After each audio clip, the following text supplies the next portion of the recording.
Hi, everyone. My name is Godiolla Akimana. I'm from Burundi. I'm a senior student majoring in environmental health. This will be the outline of my presentation. The Iron Heart. I will provide a brief background about my country, climate shocks. I would share the experience of how climate change is affecting some part of the country. Third, my journey in Scotland. I will share personal life, being born and raised in one of the regions most hit by climate change. Fourth, no starvation plan. I will discuss possible solutions that can be implemented to achieve food security in the context of my country. And finally, Agri-Health Center, my project. Burundi is a landlocked country in sub-Saharan Africa. It's located exactly near Rwanda, Democratic Republic of Congo, and Tanzania. Because of its location in Eastern Central Africa and its shape like a heart, as you can see in the image, it's often referred to as the heart of Africa. Burundi is blessed with many natural and mineral resources. However, and sadly, because of its struggling economy and endless wars, that's what is now what is known for. These problems are mainly due to long cycles of civil war since it became independence in 1962, mainly due to ethnic tensions between Hutu and Tutsi, the main ethnic groups in the country, and other political instabilities. These long decades of civil wars have left the so-called heart of Africa airing with deep scars on its socio-economic fabrics. And this is mainly manifested due to in its high level of poverty. Citizens still lack basic needs such as food, water, education, and healthcare, with high malnutrition rates standing out as a critical concern.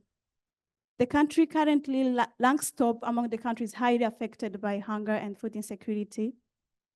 And around almost 50% of its children is malnourished. And this doesn't only affect children, but it affects also other vulnerable category of people such as pregnant and lactating women. Imagine a pregnant woman having malnutrition, and elders. Climate shocks.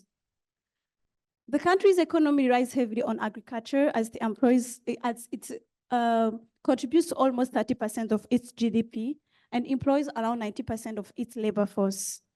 This is the subsistence agriculture, not commercial and industrial. The agriculture one does to bring food to the table. However, this cornerstone of the country's economy has been threatened by climate change.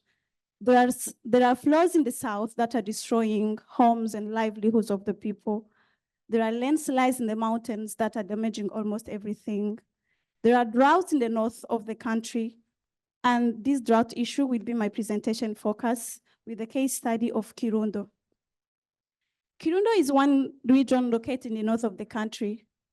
This region is one of the many regions that highly practice agriculture and actually has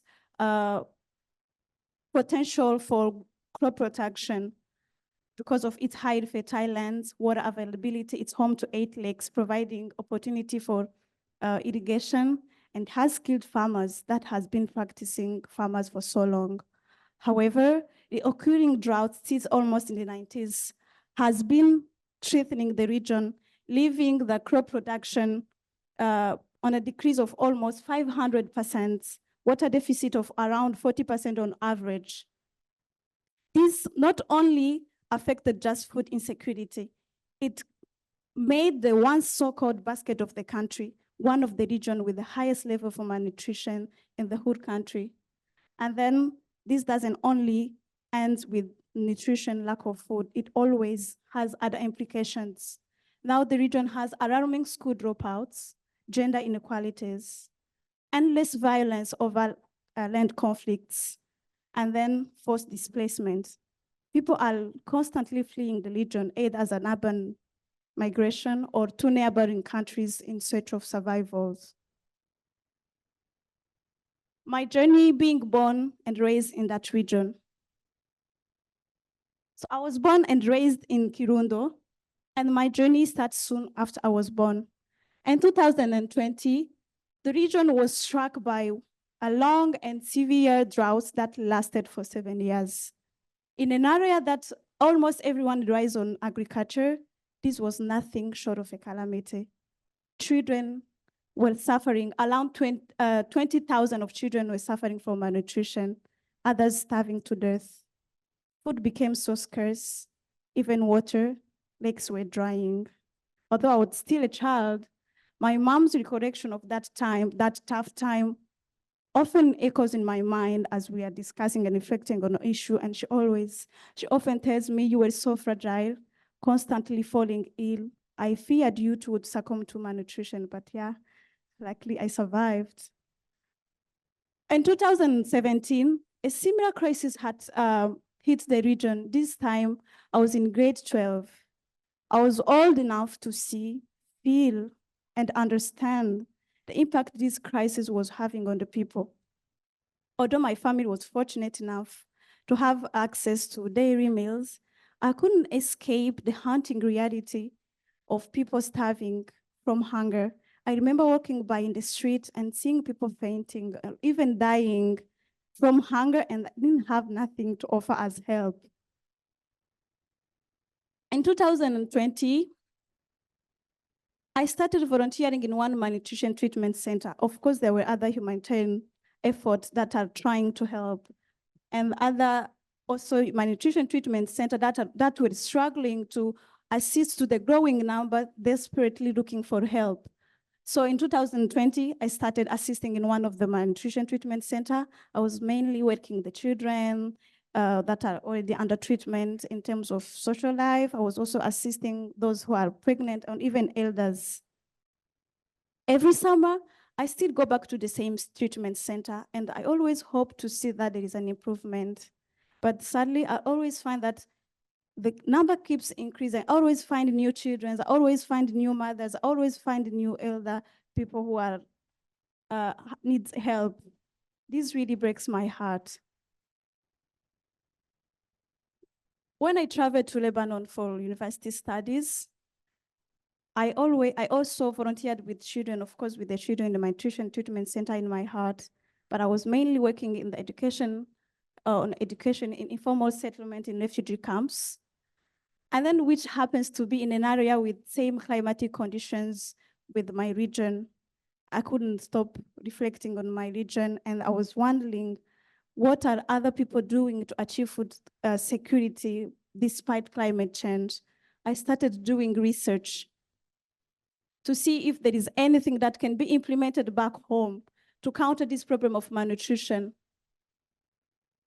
There are a number of possible solutions that the Food and Agriculture Organization propose that can be adopted to adapt to climate change and hopefully combat hunger and malnutrition. There can be, for example, adoption of various irrigation methods. There can be adoption of climate resilient farming techniques, but also in the context of fluctuating climates, there can be access to accurately and timely climate information forecasts to farmers so that they can take informed decisions, taking into consideration the climate availability. And then, what is my part? Agri-Health Center is my contribution. I aim to start an agri-health center in the village that will act as a hub for the people to deal with the malnutrition center through promoting crop production in the context of climate change. The first objective of the center will be introducing innovative agricultural techniques to local farmers, mainly those who are vulnerable, either they had the children who suffered from malnutrition or are susceptible to having one.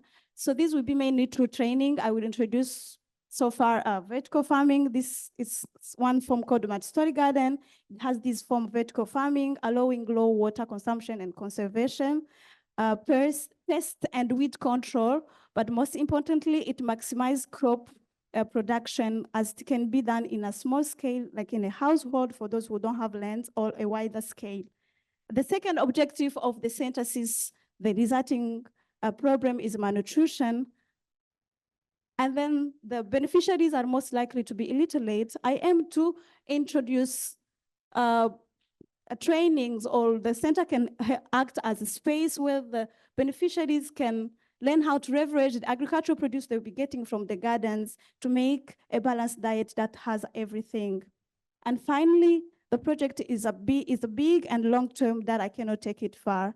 So the center aims to establish outreach units in different areas of the region and the country, expand partnership, of course, with stakeholders and advocacy in the region, in the same field, so that we can cover other areas that are suffering the same issues. So as part of the implementation process, I have pitched in one of the international conferences, also Get Engaged, and then I won a micro grant to kickstart my activities.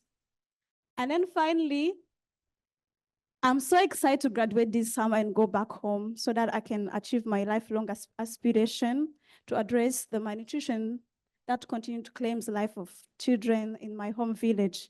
Thank you so much for the attention.